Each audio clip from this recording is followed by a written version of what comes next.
But that's... What's wrong? I am Zero! So this right here is the lelouch Lamperouge, or Zero as you may know him as, but the reason why I wanted to shed some light on the box is because it still has advertising as SA Sugar Guards as a completely new line, because at this point it had barely been 4 years in and maybe people weren't acquainted to the line. But enough speaking about the box and the history, let's actually see this guy outside of the box. He looks absolutely amazing. I think the details are outstanding, very simplistic, but very good nonetheless. His little cuffs look nice. There's a little bit of splotching at the neck, but I can excuse it. It was made in 2013 when figures used to look like this or like this. And maybe I'm cherry picking, but I mean, come on, they look pretty bad. But enough said, let's look at the... So taking a look at the articulation, we can actually see that his head doesn't move up at all, but it looks down a lot. Now looking at the shoulder range, we can actually see that it does move 360 because it's on 2 ball joints, so that way you can get more range, as well as just having a swivel for the entire arm rather than just the shoulder or bicep or anything like that. And at the elbow, we can actually see that it does a little bit more than 90 degrees, but nothing more than that. As well as having amazing wrist articulation because it's on a peg that's on a ball joint. I actually see that there's nothing at the torso because this was actually based off an art style that's very skinny, so I'm assuming maybe it's too small for them to actually include a torso articulation, or maybe it just break up the sculpt too much.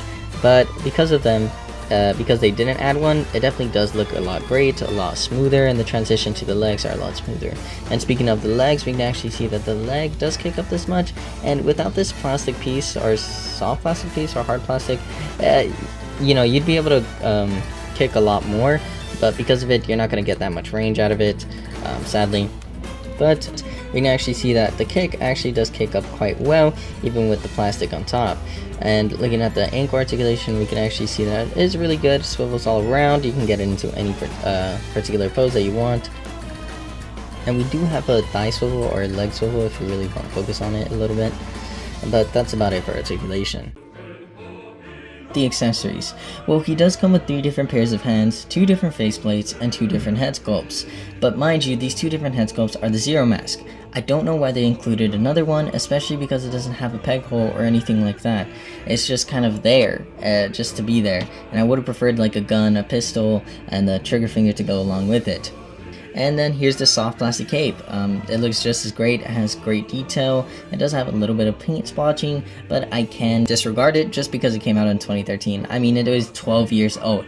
You have to give it some benefit of the doubt. This figure was made so long ago, and the figures that back then weren't as great as they are now, but do still hold up to some degree. Now overall, I still think this is a great array of accessories. Honestly, just would have preferred if they didn't include that second Zero head sculpt. I would have preferred something different, maybe an extra faceplate, maybe an extra, just the gun like that I proposed earlier. But again, this was made 12 years ago, so it's not like they're gonna listen to me now.